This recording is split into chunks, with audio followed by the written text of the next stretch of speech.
अस्सलाम वालेकुम my फैंटेबलस YouTube family, कैसे हैं आप सब लोग। इंशाल्लाह मेरी दुआओं से ठीक ठाक फिट फाट होंगे। अच्छा जी, आज मैं लाई हूँ आपके लिए एक बहुत ख़ास टॉपिक। हम जो औरतें होती हैं ना, वो होम मैनेजर होती हैं, और होम मैनेजर घर के तमाम ओवरऑल ऑपरेशंस का ज़िम्मेदार होता है। हमारी ज़िम्मेदारी में शामिल है घरेलू शेड्यूल, प्लानिंग, ऑर्गेनाइजिंग। ठीक है, तो बाजियां ने कहना तू भैन केड़ा नवा फलसफा लैके आ गई है, ये तो स्यापा सारिਆਂ ਨੂੰ पता है। लेकिन ਆਪਾਂ ਸਾਰੀਆਂ ਔਰਤਾਂ ਨੂੰ, ਬਾਜੀਆਂ ਨੂੰ ਇਹ ਤੇ ਸੋਚਣਾ ਚਾਹੀਦਾ ਹੈ ਕਿ ਨਾ ਕਿ ਇਹ ਸਿਆਪਾ ਹੁਣ ਜੇ ਸਾਡੀ ਜਾਨ ਨੂੰ ਪੈ ਹੀ ਗਿਆ ਹੈ ਤੇ ठीक है, ਅਸੀਂ ਇਹਨੂੰ मैनेज किस तरह कर सकते हैं। ठीक, आप और हम मिलकर कोशिश करते हैं। मैंने भी इन चीज़ों को बहुत मुश्किल से सीखा है, और मैंने जो सीखा है वो मैं आपको बताने की कोशिश करूँगी कि एक हाउसवाइफ को और एक वर्किंग लेडी को अपने घर के तमाम शेड्यूल्स को किस तरीके से मैनेज करने की कोशिश करनी चाहिए। वैसे ये काम बहुत मुश्किल है। अच्छा जी, जितने भी काम होते हैं जो रोज़मर्रा आपसे अंजाम नहीं हो पा रहे और वो सर पे बर्डन बन जाते हैं कि मैं आ भी करना है, मैं वो भी करना है, मैं आ भी करना है, मैं वो भी करना है, तो कितना कुछ नहीं जाता। मैं उनका एक क्या तरीका बनाया है कि टू डू लिस्ट बनाओ। ठीक है, जो काम आप करने हैं आप बिस्मिल्ला लिख के, अल्लाह का नाम लिख के तो उन्होंने आप लिख लेने एक डायरी के विच। ठीक है। अच्छा जी, मेरी लिस्ट में शामिल है, मैं जल्दी जल्दी बोल दूँ, store cleaning, grocery setting, stove cleaning, fridge top cleaning, kitchen deep cleaning और टेबल कवर क्लीनिंग। ठीक है, ये सारी चीज़ें मैंने लिख ली हैं। अच्छा, ये छोटे छोटे काम मेरे पेंडिंग इसलिए थे कि रमज़ान के बाद और ईद के दौरान मैं बहुत ज़्यादा बिज़ी रही और ये छोटे छोटे काम पेंडिंग होते गए।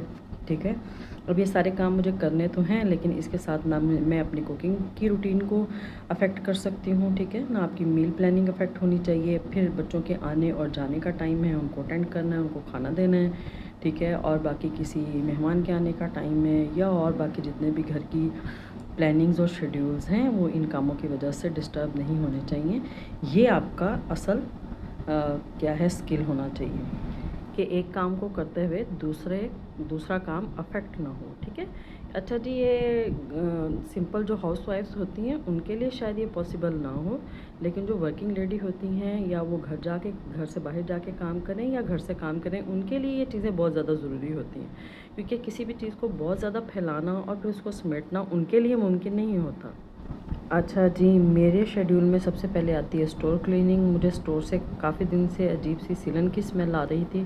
तो कराची का तो भाई कमाल है, एक नलकियाँ च पानी नहीं आता, बाकी हर जगह तो पानी आता है। ठीक है, दीवार के अंदर से पीछे कोई पाइपलाइन ख़राब होगी, उसमें से पानी रिस रहा था, तो ये मेरे सारे जूतों के डिब्बे जो है वो एब्ज़ॉर्ब कर ली उसने नमी। यहाँ पर हर चीज़ इसी तरह नमी एब्ज़ॉर्ब कर लेती है, और यहाँ की लाइफ जो है ना, पंजाब की लाइफ से बहुत मुश्किल है। और ये सारे जूते मैंने निकाल के दरबदर कर दिए हैं। तो ये देखें, ए स्टाइलो दी जुती जे ते अंदर डब्बे च पई पई टुट गई। चलो हुन इस चीज़ को मैंने फारिग कर दिया, तो इसको मैंने टिक कर दिया कि ये काम मैंने कर लिया है। ठीक है, डिब्बे सारे मैंने उठा के बाहर फेंक दिए, और जूतों को मैंने स्टैंड पे रखना है अब। अच्छा जी, ये नेक्स्ट था, मैंने क्योंकि ग्रोसरी करनी थी और मेरे पास ये एक पैकेट पड़ा हुआ था ग्रोसरी का, और मैंने इसमें से ये चेक करना था कि मेरे पास कौन कौन सी चीज़ें मौजूद हैं। ज़ाहिर बात है, रमज़ान में ज़्यादा दालें वगैरह तो नहीं बनती। चने के मैं 2 पैकेट्स लाई थी, इमली के 2 पैकेट्स लाई थी, एक की मैंने चटनी बना ली थी, और ये बाकी सारी लेफ़्ट ओवर चीज़ें हैं। पहले मैंने इनको चेक करना है कि मेरे पास ग्रोसरी में क्या क्या चीज़ें मौजूद हैं, ताकि मैं अगली ग्रोसरी के लिए लिस्ट बनाऊँ। ठीक है, और मैंने इनको चेक कर लिया। कुछ दालें थी, एक अचार का पैकेट था, एक दलिया था, टोटल ये 3-4 चीज़ें मेरे पास पड़ी हुई थी, और ये थैला मेरे से चेक ही नहीं किया जा रहा था। ठीक है, रोज़ाना कहती थी ये एक साबित मिर्च का पैकेट है। अब ये चीज़ें मैंने अपनी नेक्स्ट ग्रोसरी से माइनस करनी है। ठीक है, क्योंकि ये ऑलरेडी मेरे पास मौजूद हैं, तो मैं इनको परचेज़ नहीं करूँगी। चले जी, ये काम होता तो बहुत ख़ास है। अच्छा, फिर ये थोड़ी बहुत चीज़ें रिफ़िल करनी थी मुझे, और चाट मसाला मैंने डाल लिया इसको। अच्छा, ये डिब्बों के बारे में मैं आपको बताऊंगी कि ये बहुत इफ़ेक्टिव रहते हैं। नेक्स्ट किसी वीडियो में बताऊंगी कि आप इसको अगर एक दफ़ा परचेज़ कर लें और नेक्स्ट टाइम ये रिफ़िल करने के लिए बहुत अच्छे रहते हैं। अच्छा जी, ये मैंने चाट मसाला डाल लिया है। चाट मसाला डालकर मैं इसको रैक पे रख दूँगी, और इसके बाद देखते हैं क्या है। ये हल्दी थी उस पैकेट में, और मैंने थोड़ा इसको डिब्बे को साफ़ वाफ करके इसमें हल्दी डाल दी। और ठीक है, ज़रूरी बात है कि नेक्स्ट सामान आने से पहले पिछले सामान की सेटिंग ज़रूरी होती है, क्योंकि अगर पिछले सामान की सेटिंग नहीं करेंगे तो अगला तो फिर और पाइल अप हो जाएगा ना।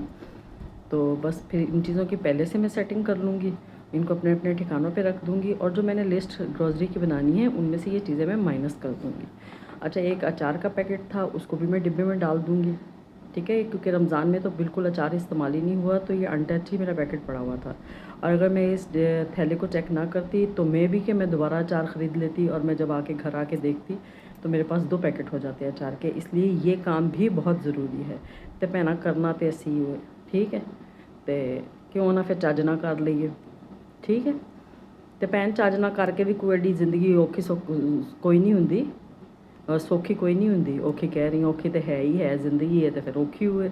सौखी जिंदगी का तो वादा ही किते नहीं किया गया, ठीक है। लो जी, हुण अचार पा लिया मैं डब्बे च, ते ए देखो जी, हुण माशाल्लाह डब्बा तोड़ लिया मैं, उन्होंने जोर लाया तो चमचा ही टुट गया। लो जी, अभी ग्रोसरी सेटिंग भी हो गई, ठीक है। और इसके बाद मेरा जो चूल्हा है वो बहुत अच्छा जी, ये चूल्हा मेरा इतना गंदा होता नहीं है। आपने अक्सर देखा होगा जो मेरा दूसरा नया चूल्हा है तो वो इतना गंदा मैं करती नहीं हूँ। अच्छा, इसका जो है ना, मुझे बेनिफिट चूल्हे का है यही कि ये अगर आंच कम आ रही होती है ना, गैस की आंच कम होती है, तो ये चूल्हा मेरा पहले भी ख़राब था थोड़ा, तो इसकी आंच इतनी ज़्यादा आती है कि ये साइडों से खुद ब खुद जलने लग जाता है, ठीक है।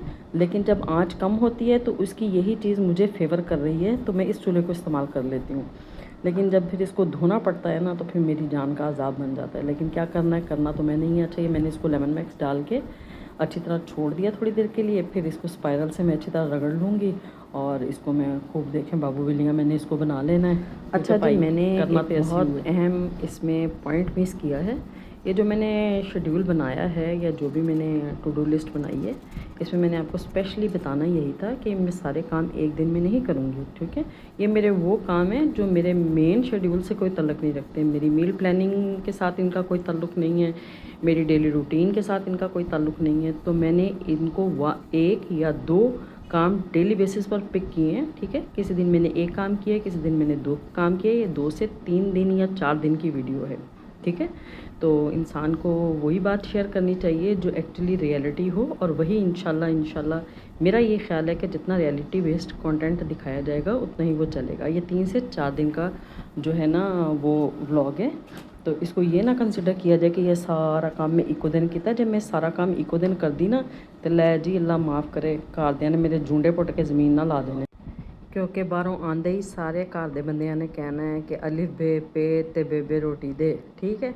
तो जे इन्होंने कम्मां दे विच बेबे ने रोटी कोई ना पकाई ना, तो फिर बेबे दे किसी काम की कोई वैल्यू कोई नहीं होनी। अच्छा जी, ये फ्रिज दे उत्तों की जगह साफ़ करनी है, नीचे तो मैंने आपको 2-3 दफ़ा दिखाई दिया है। ये ऊपर से जो इसकी ये डस्टिंग करनी थी, ये ऊपर चढ़ के करनी पड़ती है, इसलिए ये काम पेंडिंग था, ठीक है। लेकिन दिमाग पर सवार रहता था, चलो एक दिन फिर मैं इनू फड़िया, मैं क्या इनू लिखो लिस्ट दे विच ते इनू करो। है देखो कितनी मिट्टी, यानी ये डेली बेसिस पे हो नहीं सकता ना काम, तो फिर ये देखें कितनी मिट्टी है इसके ऊपर, ये देखें इस कदर मिट्टी चढ़ गई।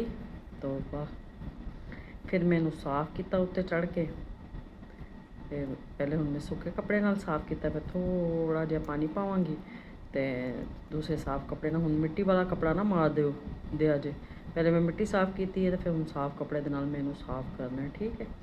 कहने को तो ये बहुत छोटा सा काम लगता है, लेकिन घर में जो है होम मैनेजर के अलावा तो किसी को पता भी नहीं होगा कि फ्रिज के ऊपर की भी क्लीनिंग करनी ज़रूरी है। लेकिन भाई ज़रूरी है, और मिट्टी चढ़ती रहती है। चलें, बहरहाल आज ये काम भी हो गया। अच्छा जी, फिर मैंने इसको साफ़ करके फिर एक दफ़ा फिर खुश कपड़े से इसको अच्छी तरह साफ़ कर लेना है। तो चलो जी, ये काम हो गया, ठीक है। पेंट के दाग हैं, ये तो उतर नहीं सकते, ना मैं इनको उतारने की कोशिश करूँगी, क्योंकि फ्रिज के ऊपर मुझे कपड़ा डालना याद नहीं रहा। और ये भी टिक कर दिया। लो जी, हुण मेरे हो गए, पता नहीं हुण मैंने नज़र नहीं आ रहा, 4 काम हो गए कि 5 काम हो गए, 4 काम हो गए। अच्छा जनाब, अब ये मैंने ऊपर से असल में जाले नहीं उतारे थे, तो जाले उतारते हुए तो मैं आपको दिखा नहीं सकती, ठीक है।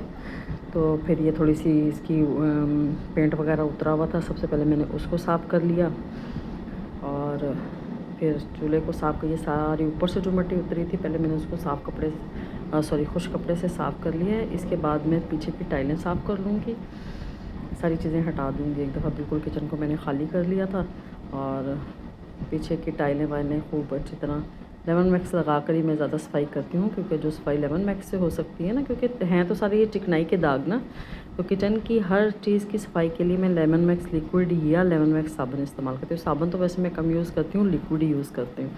तो आपके लिए इतना अच्छा रिज़ल्ट है कि आप जो है वो, लेकिन इसको पानी में डाइल्यूट करके आप यूज़ करिएगा, ठीक है। अच्छा, ये थोड़ी चिकनाई मैंने आपको उतार के दिखाई है। हालांकि डेली बेसिस के ऊपर मैं कितना किचन को साफ़ करती हूँ, लेकिन फिर भी इसको डीप क्लीनिंग की ज़रूरत पड़ती है, ठीक है। ये काम भी काफ़ी अरसे से पेंडिंग था, इसको भी मैंने कर लिया और इसको मैंने टिक कर दिया कि ये काम मैंने कर लिया है।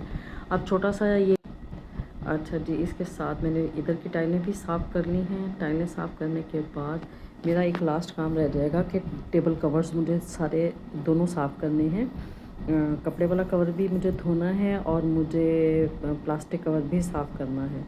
तो प्लास्टिक कवर, अच्छा जी, अब मैंने किचन क्लीनिंग को टिक कर लिया यहाँ पर। इसके बाद नेक्स्ट स्टेप आ जाएगा और ये मेरा आखिरी स्टेप है। इसको आप होते हुए देखते रहें और मुझे इजाज़त दीजिएगा। अगर आपको मेरा काम अच्छा लगा हुआ हो या मेरा तरीका आपको अच्छा लगा हो तो आप कमेंट करके ज़रूर बताएं।